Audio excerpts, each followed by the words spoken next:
Sahabat, setiap kebaikan yang kita sebarkan akan kembali kepada kita. Dengan menekan tombol subscribe, Anda ikut menyebarkan ilmu dan inspirasi. Semoga ini menjadi amal jariah yang terus mengalir. Amin. Di sebuah desa kecil yang jauh dari hiruk-pikuk kota, berdiri sebuah rumah yang berbeda dari rumah-rumah lainnya. Rumah itu lebih besar, dengan tembok tinggi dan pagar besi hitam yang selalu tertutup rapat. Tidak ada yang pernah melihat pemiliknya bekerja, namun kekayaannya terlihat dari kendaraan mewah yang sesekali melintas di halaman. Warga desa sering berbisik-bisik di warung kopi, membicarakan asal-usul harta si pemilik rumah.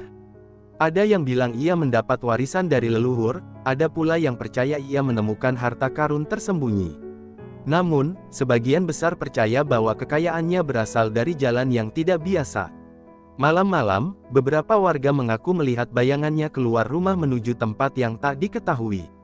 Di tengah suasana desa yang sepi, cerita tentang pria kaya itu semakin berkembang dari mulut ke mulut. Ada seorang petani tua yang bersumpah pernah melihatnya berjalan ke hutan dengan membawa sesajen di tangannya.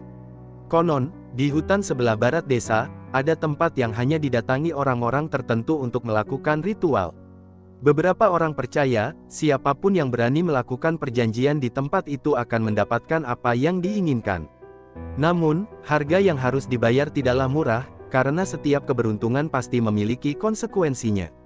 Kisah tentang juragan kaya ini pun semakin menyeramkan, karena banyak yang merasa ada sesuatu yang tidak beres dengannya. Sejak ia menjadi kaya, ia jarang terlihat bergaul dengan warga lain, seakan menyembunyikan sesuatu. Tidak ada yang berani menanyakannya secara langsung, karena tatapannya selalu tajam dan penuh rahasia. Suatu malam, seorang pemuda desa yang penasaran nekat membuntuti pria kaya itu saat ia keluar dari rumahnya. Dengan langkah perlahan, pemuda itu mengikuti dari kejauhan, memastikan dirinya tidak terlihat. Hanya diterangi sinar bulan, ia melihat pria itu berjalan melewati ladang dan mendekati hutan yang gelap. Setibanya di sana, pria itu berhenti di bawah pohon besar, lalu terdengar suara gumaman aneh seperti sedang berbicara dengan seseorang. Pemuda itu menahan napas, mencoba mendengarkan lebih jelas, namun yang terdengar hanyalah suara samar-samar yang tidak bisa dimengerti. Tiba-tiba, angin bertiup kencang dan suara tertawa kecil terdengar di antara pepohonan, membuat bulu kuduk pemuda itu berdiri. Ia berusaha tetap tenang, tetapi saat ia melangkah mundur, ranting di bawah kakinya patah. Dalam sekejap, pria kaya itu menoleh tajam ke arahnya, dan malam itu menjadi malam terakhir pemuda itu terlihat di desa. Waktu terus berlalu, dan kekayaan pria itu semakin bertambah tanpa henti. Ia membeli tanah di berbagai tempat, membangun rumah-rumah mewah, dan hidup dalam kemewahan yang tidak pernah terpikirkan oleh warga desa. Namun, di balik hartanya yang melimpah, ada sesuatu yang mulai berubah dalam hidupnya. Istrinya yang dulu selalu tampak sehat dan bahagia, tiba-tiba jatuh sakit tanpa sebab yang jelas. Para tabib dan dokter yang didatangkan tak bisa menemukan penyakitnya, seolah tubuhnya perlahan kehilangan nyawa. Di saat yang sama, anak-anaknya mulai bertingkah aneh, sering berbicara sendiri dan ketakutan melihat bayangan di sudut rumah. Warga desa yang dulunya mengagumi kekayaannya, kini mulai menjauhi keluarganya karena merasakan aura menyeramkan di sekitar mereka. Tak butuh waktu lama sampai kabar buruk kembali menimpa keluarga itu. Anak sulungnya yang berusia 12 tahun tiba-tiba menghilang tanpa jejak suatu malam. Tidak ada tanda-tanda penculikan, tidak ada suara teriakan atau benda yang jatuh, hanya tempat tidurnya yang kosong saat pagi tiba. Sang istri yang sudah lemah semakin terpukul, tubuhnya makin kurus, wajahnya pucat, dan matanya selalu penuh ketakutan. Setiap malam terdengar suara-suara aneh dari dalam rumah, seperti langkah kaki berat yang berjalan di lantai kayu. Para tetangga yang tinggal di dekat rumah itu mulai menghindar saat melewatinya, takut terkena dampak dari apapun yang sedang terjadi. Mitos mulai menyebar bahwa pria kaya itu telah melanggar janji dengan sesuatu yang telah memberinya kekayaan. Ia mencoba bertahan dan berpura-pura tidak ada yang terjadi, tapi ketakutan mulai menghantuinya setiap saat. Hingga suatu malam, pria itu benar-benar menghilang dari desa, meninggalkan rumah besarnya yang kini kosong dan tak terawat. Tidak ada yang tahu kemana ia pergi, apakah ia melarikan diri atau mengalami nasib yang lebih buruk. Warga desa hanya menemukan pintu rumah yang terbuka lebar dengan lampu masih menyala, namun tidak ada satupun anggota keluarga yang tersisa. Beberapa orang yang berani masuk mengatakan bahwa mereka menemukan benda-benda aneh berserakan di lantai, seperti sesajen yang sudah membusuk dan kain putih berlumuran tanah. Sejak hari itu, rumah tersebut dibiarkan terbengkalai dan menjadi tempat yang ditakuti oleh siapapun yang melewatinya. Orang-orang yang masih ingat kejadian itu selalu berkata bahwa kekayaan yang datang secara instan, selalu memiliki harga yang tak bisa ditebus dengan uang. Dan pria itu, yang dulu dikenal sebagai juragan kaya, kini tinggal menjadi cerita yang penuh misteri di desa itu.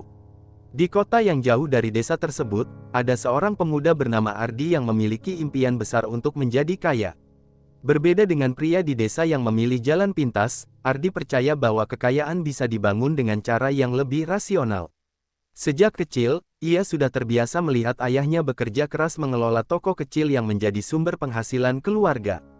Setiap hari, ia belajar bagaimana mengatur uang, mencatat keuntungan, dan memahami pentingnya menyisihkan sebagian penghasilan untuk masa depan. Setelah lulus sekolah, Ardi tidak ingin hanya bekerja keras tanpa arah, ia mulai mencari cara bagaimana uang bisa berkembang dengan sendirinya. Dari buku dan video yang ia tonton, ia mulai mengenal dunia investasi, yang katanya bisa membuat uang bekerja untuk pemiliknya. Tanpa tergesa-gesa, ia mulai menyisihkan sebagian kecil penghasilannya untuk ditanamkan di berbagai instrumen keuangan yang ia pelajari. Pada awalnya, hasil yang ia dapatkan tidak langsung besar seperti yang diharapkan banyak orang. Namun, seiring berjalannya waktu, uang yang ia investasikan mulai bertumbuh perlahan, seperti pohon yang tumbuh dari benih kecil. Ia belajar bahwa investasi bukan tentang menjadi kaya dalam semalam, tetapi tentang membangun fondasi keuangan yang kuat untuk masa depan. Berbeda dengan mereka yang mencari jalan pintas, Ardi memahami bahwa kesuksesan sejati membutuhkan kesabaran dan strategi yang tepat. Ia mulai membangun bisnis kecilnya sendiri, menggunakan keuntungan dari investasinya untuk mengembangkan usaha yang lebih besar. Dalam beberapa tahun, ia berhasil memiliki beberapa aset yang menghasilkan pendapatan pasif, membuatnya tidak perlu bekerja terlalu keras untuk memenuhi kebutuhan hidup. Keuangan yang stabil memberinya kebebasan, sesuatu yang tidak bisa dibeli oleh mereka yang terjebak dalam janji kekayaan instan. Kini, Ardi dikenal sebagai salah satu pengusaha muda yang sukses, namun perjalanannya tidak selalu mulus. Ia pernah mengalami kegagalan, kehilangan sebagian uangnya di investasi yang salah, dan menghadapi berbagai tantangan dalam bisnisnya. Namun, karena ia memiliki pengetahuan dan mental yang kuat, ia tidak menyerah dan terus belajar dari kesalahan. Berbeda dengan mereka yang memilih pesugihan dan mengorbankan masa depan, Ardi memilih untuk berinvestasi dan menikmati hasilnya secara bertahap. Ia membuktikan bahwa siapapun bisa mencapai kebebasan finansial jika memiliki strategi dan kesabaran. Kekayaannya tidak datang dengan cepat, tetapi ia tidak perlu takut kehilangan semuanya dalam semalam. Dengan prinsip yang benar, ia menunjukkan bahwa jalan kaya yang benar bukanlah soal seberapa cepat seseorang meraih uang, tetapi seberapa bijak seseorang mengelola uang tersebut. Dua jalan menuju kekayaan telah terbentang, satu dipenuhi misteri dan risiko besar, sementara yang lain membutuhkan kesabaran dan strategi. Pria kaya di desa memilih cara instan, berharap bisa mendapatkan segalanya tanpa harus bekerja keras. Namun, pada akhirnya, kekayaannya datang bersama konsekuensi yang mengerikan, menghancurkan keluarganya dan menghilangkan dirinya dari dunia. Di sisi lain, Ardi memilih jalan yang lebih panjang, memahami bahwa setiap kekayaan yang bertahan lama harus dibangun dengan fondasi yang kuat. Ia tidak memiliki harta berlimpah dalam semalam, tetapi keuangannya terus tumbuh dan memberinya keamanan jangka panjang. Perbedaan utama antara mereka adalah cara mereka menghadapi risiko. Satu mengorbankan segalanya demi kekayaan cepat, sementara yang lain membangun kekayaan dengan perencanaan yang matang. Pilihan yang diambil seseorang dalam perjalanan menuju kesuksesan akan menentukan apakah ia akan menikmati kekayaannya selamanya atau kehilangan semuanya dalam sekejap. Jika dibandingkan, pesugihan menjanjikan hasil yang cepat tetapi penuh ketidakpastian, sedangkan investasi menawarkan pertumbuhan yang lambat namun stabil. Orang-orang yang terjebak dalam pesugihan seringkali mengabaikan risiko besar yang menyertainya, hanya fokus pada hasil instan yang terlihat menggiurkan. Mereka tidak memikirkan apa yang akan terjadi setelahnya, karena keinginan untuk cepat kaya mengaburkan logika mereka. Sebaliknya, orang-orang yang berinvestasi tahu bahwa kekayaan adalah tentang konsistensi, bukan keajaiban yang datang tiba-tiba. Ardi mungkin tidak langsung merasakan hasil dari investasinya, tetapi ia memiliki kendali penuh atas keuangannya dan tahu kemana arah yang dituju. Dengan setiap keputusan yang diambil, ia memastikan bahwa setiap langkahnya membawa manfaat jangka panjang. Inilah yang membedakan orang yang membangun kekayaan sejati dengan mereka yang hanya mencari kepuasan sesaat. Pada akhirnya, kehidupan selalu memberikan pilihan, dan setiap orang bebas menentukan jalan mana yang akan mereka tempuh. Ada yang tergoda oleh janji kemudahan, tanpa menyadari bayangan gelap yang mengintai di baliknya. Ada pula yang memilih kesulitan di awal, tetapi pada akhirnya menikmati kebebasan finansial yang tidak bisa diganggu oleh kekuatan tak kasat mata. Keputusan yang tampak mudah seringkali membawa konsekuensi yang sulit, sementara keputusan yang sulit justru membawa kehidupan yang lebih baik di masa depan. Kisah pria kaya yang menghilang di desa menjadi pelajaran bahwa kekayaan tanpa dasar yang kuat hanya akan berujung pada kehancuran. Sementara kisah Ardi menjadi bukti bahwa dengan usaha dan strategi yang benar, siapapun bisa membangun kehidupan yang lebih sejahtera.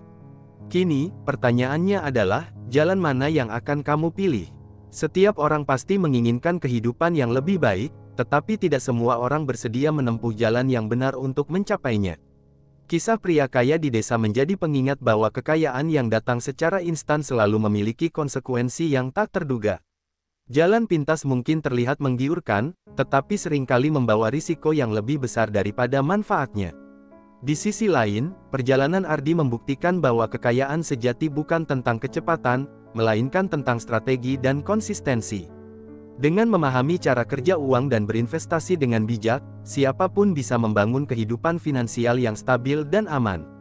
Tidak ada ritual atau perjanjian gaib yang bisa menggantikan kerja keras dan perencanaan yang matang. Pilihan untuk sukses selalu ada, tetapi hanya mereka yang berpikir jangka panjang yang akan benar-benar menikmatinya. Di era modern seperti sekarang, masih banyak orang yang terjebak dalam mentalitas ingin cepat kaya tanpa usaha. Beberapa tergoda oleh skema investasi bodong, sementara yang lain masih percaya pada mitos kekayaan instan yang diwariskan dari generasi ke generasi. Padahal, semua miliarder dan pengusaha sukses yang kita kenal saat ini memiliki satu kesamaan, mereka membangun kekayaan dengan kesabaran dan strategi yang jelas. Dunia keuangan telah menawarkan banyak peluang bagi siapa saja yang ingin belajar dan bertindak dengan bijak. Dengan memahami konsep investasi, manajemen keuangan, dan aset produktif, siapapun bisa keluar dari lingkaran kemiskinan tanpa harus mencari jalan yang berbahaya. Ilmu dan strategi yang benar adalah kunci utama dalam mencapai kebebasan finansial. Kini, saatnya membuka mata dan memilih jalan yang lebih masuk akal untuk membangun masa depan. Jika kamu ingin tahu lebih banyak tentang cara membangun kekayaan yang benar tanpa harus mengambil risiko yang tidak perlu, maka kamu berada di tempat yang tepat. Channel ini akan terus membahas strategi keuangan, investasi, dan cara cerdas mengelola uang agar kamu bisa mencapai kebebasan finansial. Jangan sampai tertipu oleh janji-janji manis yang terdengar terlalu bagus untuk menjadi kenyataan. Mulai sekarang, mari kita pelajari bagaimana uang bekerja dan bagaimana cara menjadikannya alat untuk mencapai tujuan hidup kita. Jangan lupa untuk like, komen, dan subscribe agar kamu tidak ketinggalan video-video selanjutnya. Mari kita bangun kesuksesan dengan cara yang benar, tanpa mengorbankan masa depan kita. Sampai jumpa di video berikutnya, dan ingat, kekayaan sejati bukan tentang seberapa cepat kamu mendapatkannya, tetapi seberapa lama kamu bisa mempertahankannya.